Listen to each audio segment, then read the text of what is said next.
Bwana Yesu asifiwe. Bwana Yesu asifiwe sana, na wasalimu katika jina la Yesu Kristo.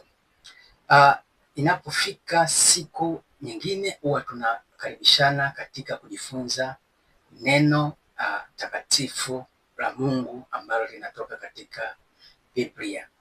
Mimi tu niwasihi watu wasiidharau Biblia. Yaani hata siku moja usije ukadharau Biblia, kwa sababu vyote vilivyoandikwa kwenye Biblia nafikiri yametimia na mengine yanaendelea kutimia. Biblia ni mwangaza wa maisha yako. Kama ukifuatilia vizuri na ukisoma vizuri, basi utaelewa ni nini mimi namaanisha kwako. Sasa ndugu zangu, nakuja hapa mbele yenu ili tuweze kujifunza neno la leo. Kabla hatujaendelea, acha nikabidhi maombi yangu kwa Mungu ili aweze kufungua na kufichua vile ambavyo vimejificha ile andiko ambalo tunaenda kulisoma leo. Baba, katika jina la Yesu ninaomba unifunulie katika kitabu hichi, unifunulie yale yaliyofichika ambayo watu wameshindwa kuyaona na mimi niweze kuyaona. Baba, ninakuomba hayo kwa njia ya mwanao Yesu Kristo. Nipe macho ya kiroho, masikio ya kiroho, nipe neema yako nipate kutendea vile upendavyo Baba. Amen. Basi kwa kusema hilo, ninaomba tuende tukajifunze neno letu. Leo tutasoma katika kile kitabu cha Luka mstari wake kitabu cha Luka 11 mstari wake wa 34 mpaka wa 26. Hii itakuwa ni ya baraka zaidi kama tutaenda kusoma kwa pamoja. Amen. Hacha tusome hilo andiko kwanza. Linasema hivi, Luka 11 mstari wake wa 34 mpaka 36, unasema, taa ya mwili ni jicho. Basi jicho lako litakuwa safi, mwili wako wote unaona mwanga. Narudia. Taa ya mwili ni jicho. Basi jicho lako likiwa safi, mwili wako wote utaona mwanga. Lakini likiwa bovu, mwili wako nao utaona giza. Angalia basi mwanga ulio ndani yako usije ukawa giza.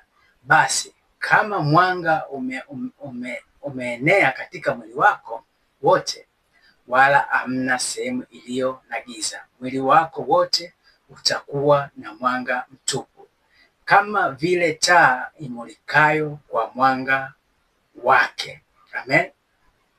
Hii ina maana gani kwetu?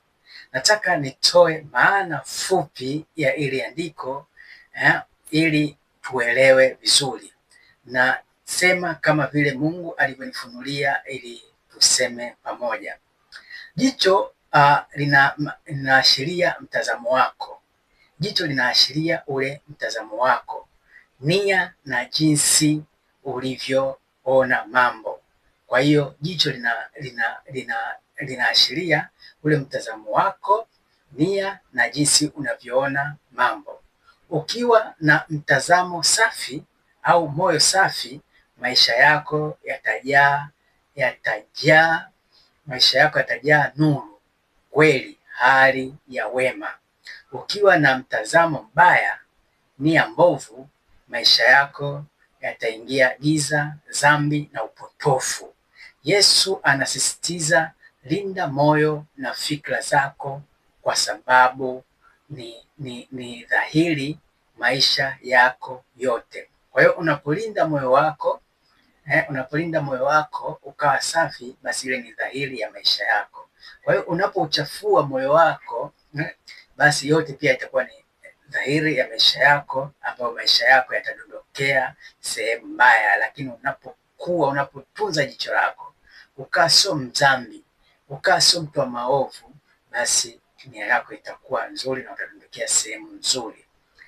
Kwa hiyo ndugu zangu, kwa lugha ile iliyo rahisi, tunasema unachokiruhusu wa kuingia moyoni na akilini mwako ndicho kitakachoamua aina ya maisha utakayoishi. Ndio sehemu nzuri. Kwa hiyo kwa kusema hili ndugu yangu, itakuwa tumejifunza kitu kutoka katika ili andiko katika Injili ya Luka 11 mstari wa 34 mpaka 36. Kwa kusema hayo, niseme tubarikiwe na hili neno, tubarikiwe sana, niseme kwaherini na karibuni. Bye bye.